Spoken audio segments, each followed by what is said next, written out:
के बाद भगवान कहते हैं गुणत्रय विभाग योग। बड़ा प्यारा चैप्टर है ये। प्रकृति नहीं मानती, प्रकृति तीन गुण वाली है ही है, बाय डिफॉल्ट है। सबसे पहले तीन गुण होते हैं, दिखते नहीं है, गुण दिखते नहीं है। तो पता कैसे चलता है? उनकी वृत्तियों से पता चलता है कि हम में कौन सा गुण अभी हावी। कौन कौन से तीन गुण है? सतोगुण, रजोगुण और। एक बात हम समझ लें, हम चाहे जीवन मुक्त हो जाएं, शुद्ध बुद्ध कुछ भी हो जाए, लेकिन जब तक शरीर है तब तक हमारा तीन गुण पीछा छोड़ने वाले। हाँ, जीवन मुक्त महापुरुषों का गुण से कोई लेना देना नहीं, उसका शरीर से लेना देना नहीं है। उसका प्रारब्ध है तो प्रारब्ध के अनुसार उसका शरीर चल रहा है बस। बहुत जटिल है मामला समझना, लेकिन स्वामी जी उदाहरण देते हैं, जैसे हम किसी पहियों को लुढ़का दें तो हमने तो एक बार थ्रस्ट दे दिया, लेकिन पहिया घूमता रहता है। तो प्रारब्ध है जब तक वो शरीर रहता है संत महात्माओं का, उसके बाद चला जाता है। शरीर रहते हुए भी उनका शरीर से कोई संबंध नहीं है, क्रियाएं सब हो रही हैं, अपने आप हो रही हैं, उनकी खुद की कोई कामना नहीं है। तो गुण तीन हैं, और ये तीन गुण कैसे बांधते हैं पहले भगवान ये समझाते हैं। लेकिन ध्यान रखें, ये तीन गुण शरीर के लिए बहुत आवश्यक है, तीनों ही। यदि इनमें से एक भी गुण में गड़बड़ हुई तो हमारी जिंदगी भी गड़बड़ हो जाएगी। इसलिए इनसे एलर्जी नहीं करनी है किसी से, लेकिन इनका सदुपयोग करना है। तमोगुण को हटाना है, मतलब उसकी अधिकता नहीं होनी चाहिए, उसमें रमन नहीं करना है। रजो में भी नहीं करना है। तमो और रजो से हटके कहाँ जाना है? सतो में जाना है। ये तो हमारा प्राइमरी दायित्व होना चाहिए सभी साधकों का, हम सबका। लेकिन गीता एक ऐसी सूक्ष्म बात कहती है, वो कहती है कि सतोगुण में भी हमको रहना नहीं है, सतोगुण भी बांधने वाला है। ये बहुत ऊंची बात है जो गीता कहती है। हमारा स्वरूप गुणों से रहित है, हम गुणातीत हैं। तो हमको तमो, रजो और सतो तीनों को ही छोड़ेंगे तो गुणातीत की अवस्था में पहुंचेंगे। तो भगवान कहते हैं ये तीनों बांधते कैसे, पहले ये समझ, फिर इन तीनों से छुटकारा कैसे पाया वो समझ, वो भगवान इसमें बताते हैं। गुण कह दें, कर्म कह दें, स्वभाव कह दें, एक ही बात है। वृत्ति कह दें, एक ही बात है। क्या मतलब? देखिए, गुणों के अनुसार हम कर्म करते हैं। एक जन्मजात स्वभाव लेके हम आए हैं, सभी आए हैं ना। जन्म से हमारा एक, आप देखते हैं एक घर में ही सबके स्वभाव कैसे होते हैं, अलग अलग। उन्होंने गीता पढ़ी नहीं पढ़ी इससे मतलब नहीं है, लेकिन उनके स्वभाव कहां से आए वो? क्योंकि जैसा उन्होंने कर्म किए, कर्मों के अनुसार उनका गुण और स्वभाव बना, और उसी स्वभाव को लेके, उसी संस्कार को लेके, पारमी को लेके वो आए हैं। ये इनिशियल स्टेज है। वैसे रजो हम सब कलयुग में सब प्राय सब, इसका मतलब पूरे नहीं, प्राय अधिकांश रजोगुणी हैं हम सब में कौन सा गुण मुख्यता से है? रजोगुणी। अब ये बांधते कैसे हैं, हम ये चीज देखें। देखिए, तमोगुण तो भगवान कहते हैं स्वरूप से ही बांधने वाला है। मतलब निद्रा, आलस्य, प्रमाद। तो निद्रा नहीं ले क्या महाराज? यदि 2 दिन निद्रा नहीं आया तो फिर हमको जो है घर वाले मां भर्ती करा देंगे। कहाँ? घाट गेट पे कौन सा हॉस्पिटल है वो? आपको पता? आप गए हो क्या? सुना है, चलो सुना है फिर तो ठीक है, मैं गया हूं कहीं। तो निद्रा आवश्यक है, लेकिन निद्रा में 2 पार्ट होते हैं। एक तो शरीर को पोषण देगी, मन बुद्धि को, एक तो वो पार्ट है। लेकिन वो पार्ट पूरा होने के बाद भी प्राय हम अनावश्यक शरीर को आराम देते रहते हैं, वो गलत है। ठीक है? 3 चीजें, क्लच है, ब्रेक है, एक्सीलेटर है। गाड़ी चलाने के लिए तीनों जरूरी हैं।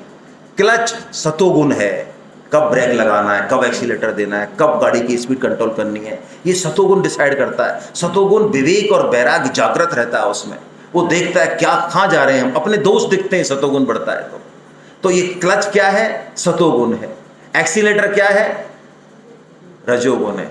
और कमाना है यार थोड़ा सा, हाँ, और तेज है। एक फैक्ट्री और सही, 5 तो चली रही है, लेकिन एक और सही यार, क्या पता 5 कहीं। ये रजोगुण है जो बढ़ाया जाता है स्पीड को। और तमोगुण क्या है? ब्रेक है। तो इन तीनों का संतुलन गाड़ी को चलाएगा। तो तमोगुण तो स्वरूप से ही बांधने वाला है, इस पर हमको इसकी आसक्ति नहीं करनी है ना, ये त्याज्य है, मतलब आवश्यक रूप से जो ग्रहण करना बस उतना ही है। रजोगुण किससे बांधता है? कर्मों में आसक्ति से बांधता है। आप देखेंगे हम सब में प्राय कर्म करने का बहुत वेग रहता है। छोटा बच्चा होता है ना, तो वो हाथ पैर मारता रहता है। शिशु जो पालने में लेटा है, उसके पैरों पे यदि आप हाथ रख दो तो वो रोने लग जाएगा, क्योंकि उसको पैर चलाने हैं अपने। ऐसे ही मनुष्य में एक कर्म करने का वेग होता है, और ये कर्म करने का वेग दोनों तरफ है। अच्छे कर्म करने का भी हमको वेग होता है। हमारे धुन चढ़ जाए ना मान लो, तो हम रुकने वाले नहीं। तो रजोगुण कर्म तो करता है, लेकिन बदले में कुछ चाहता है, मान बढ़ाई चाहेगा, कुछ ना कुछ जरूर चाहेगा। उसका जो ड्राइविंग फोर्स है कर्म करने का, वो कोई कर्म योग या भगवान की प्रसन्नता नहीं है, उसका ड्राइविंग फोर्स कुछ और है, उसी से फंसता है वो। रजोगुण ऐसे बांधता है। और सतोगुण किससे बांधता है? सतोगुण तो अच्छा है, सतोगुण में तो हम जाने की भी कह रहे थे, पर सतोगुण किससे बांधता है भाई? भगवान कहते हैं सतोगुण भी बांधता है। किसकी आसक्ति से? ज्ञान और सुख की आसक्ति से। जैसे देखिए, आपने ध्यान चालू किया, ध्यान बहुत अच्छी चीज है, करना चाहिए, तीनों योगों में सहायक है। परम श्रद्धेय सेठ जी महाराज 3 घंटे रोजाना ध्यान किया करते थे। लेकिन ध्यान की इनिशियल स्टेज में या मीडियम स्टेज में आपको सधने लग गया, ध्यान एक एक अंग पे जाने लग गया, तो आपका मानसिक शारीरिक स्तर बहुत अच्छा हो जाएगा। तो इस सुख को आपने पकड़ लिया कि यार बड़ा मजा आ रहा है आजकल। आजकल पूछो ही मत भाई साहब, आप जो ध्यान में हम बैठते हैं ना, एकदम ऐसा लगता है जैसे भगवान से वार्ता हो रही है हमारी। सीधा ब्रह्म ज्ञान में पहुंच जाते हैं हम 6.5 महीने में। स्वामी जी से ही पूछा किसी एक भक्त ने, गीता पढ़ते पढ़ते पढ़ते पढ़ते हमारी तरह सेमिनार अटेंड करते करते स्वामी जी के पास पहुंच गया एक भक्त कि महाराज ऐसा लग रहा है कि हमको ब्रह्म ज्ञान हो गया। स्वामी जी ने कहा यार चलो महाराज, एक को तो हुआ, हम इतना गला फाड़ रहे हैं 50 सालों से, तो चलो एक तो गया बाहर। लेकिन स्वामी जी ने पूछा महाराज एक बात बताओ, आपसे पूछें तो? हाँ महाराज बताओ, पूछो आप। कि आपकी कोई बड़ाई करता है, प्रशंसा करता है तो कैसा लगता है?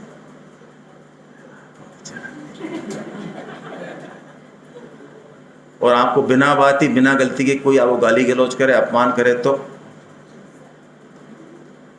स्वामी जी ने कहा आपको ब्रह्म ज्ञान हुआ है, ब्रह्म ज्ञान में कुछ नहीं।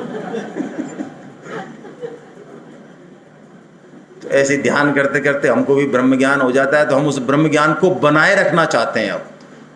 अब यदि मान लो सराउंडिंग की परिस्थिति ऐसी है कि आपको, आप ध्यान अब बंद कर दो भाई, लगो, लेकिन हम नहीं, अरे क्या तुम डिस्टर्बेंस करते रहते हो और ये और वो है, हम उस सुख से बंध गए, तो ये सुख कैसा हो जाएगा? फिर बांधने वाला हो जाएगा। सतोगुण हमारी हेल्प करेगा। जैसे मैंने कल उदाहरण दिया, बच्चे को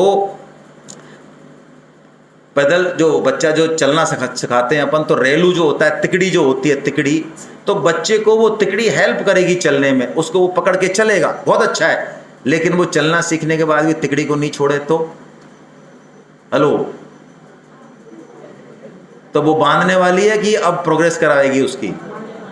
आप जंगल में गए, आपके कांटा लग गया, तो आपने एक बढ़िया कांटा और तोड़ा और उस कांटे से उस कांटे को निकाल दिया, बहुत अच्छा काम किया। लेकिन अब आपने जिस कांटे से निकाला उसको जेब में रख लिया, भाई साहब ये तो यार बहुत अच्छा कांटा है। बस ये सतोगुण ऐसा ही है। अविद्या को विद्या रूपी कांटे से निकालना और दोनों को फेंक देना, वो तत्व विद्या और अविद्या दोनों से परे है। जिस दिन सतोगुण को छोड़ने का मानस बनेगा, सतोगुण के शिखर से उस गुणातीत की छलांग लगती है। भगवान श्री कृष्ण कहते हैं, यही गीता में एक बहुत इंपॉर्टेंट बात है। लोग प्रोग्रेस करते हैं लेकिन सतोगुण पर अटक जाते हैं, लेकिन गीता कहती है नहीं, सतोगुण भी बांधने वाला, लक्ष्य नहीं है हमारा, अंतिम पड़ाव है एक बीच में। ये बात जब भगवान ने कही तो अर्जुन ने कहा महाराज ये बहुत गहरा मामला बता दिया आपने, हमारी कुछ ज्यादा समझ में बैठी नहीं बात। क्षेत्र क्षेत्र और गुणत्र, कोई सरल सा बताओ ना महाराज, जो हम सीधे चले जाएं ऐसा रॉकेट की तरह। अर्जुन ने पूछा, मैं नहीं पूछ रहा हूं भाई। इतना सब कुछ स्पष्ट बताने के बाद भी अर्जुन पूछते महाराज वो गुणातीत हम कैसे हो जाएं? इसका मतलब ये जो उपाय बताए भगवान ने, अर्जुन को ज्यादा कोई जमे नहीं है। हमारे लिए, हमारी तरफ देखने अर्जुन के, इनके चक्कर में ये निमट जाएंगे, मैं तो निकल जाऊंगा, इनका पता है मुझे, है ना, इनकी क्या हालत है सुबह शाम। तो अर्जुन अब उपाय पूछ रहे हैं, तो अब एक बड़ा प्यारा उपाय भगवान बता रहे हैं। बहुत प्यारा श्लोक है ये, बहुत प्यारा श्लोक है। हाँ, गुणातीत के लक्षण क्या है वो भगवान ने बता दिए। अब गुणातीत हुआ कैसे जाए, वो रास्ता क्या है, वो विधि क्या है, वो तरीका क्या है, वो भगवान बता रहे हैं। ओहो, आइए इस अध्याय का यही क्रक्स है, इसी पर थोड़ी चर्चा करते हैं और पूर्ण करते हैं। माम चेयो व्यभिचारेण भक्ति योगे न सेवते सगुणान समतीतेतान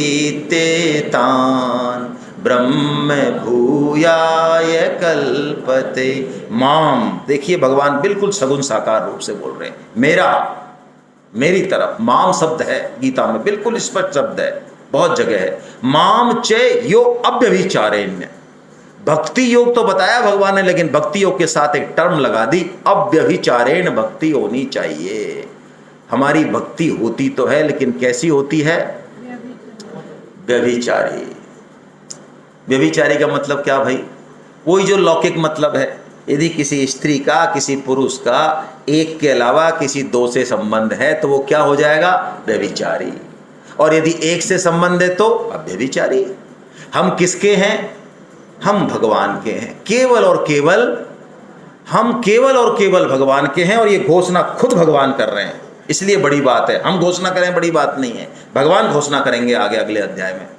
लेकिन फिर भी हम अपने आप को पता नहीं किन किन का मान लेते हैं। तो ये व्यभिचार हुआ या व्यभिचार हुआ? व्यभिचार हुआ। भगवान ने कहा तू भक्ति कर, लेकिन भक्ति में अनन्यता हो तेरी। अब व्यभिचारी होना या अनन्यता होना बात ही एक ही है। तो भगवान कहते हैं सगुणान समतीत्येतान ब्रह्म भूयाय कल्पते, है ना। या भक्ति की बात करके भगवान ने ब्रह्म की प्राप्ति बता दी। बहुत बड़ा पेज है गीता में। गीता बहुत विलक्षण है। जिस तरह से हमने अपने मानक सेट कर रखे हैं, निर्गुण सगुण ब्रह्म ये वो, ऐसा कुछ नहीं है। गीता बहुत अलग है। गीता भक्ति में ज्ञान को बता देती है, श्रेष्ठ ज्ञान में भक्ति बता देती है। या भक्ति योग बता रही है व्यभिचारिणी, और ब्रह्म की प्राप्ति बता रही है। कंफ्यूज हो जाते हैं टीकाकार, क्योंकि भक्ति से ब्रह्म मिल रहा है, भक्ति से तो सगुण मिलना चाहिए, ब्रह्म तो निर्गुण है। हमारी सोच ये है, लेकिन भगवान बताते हैं।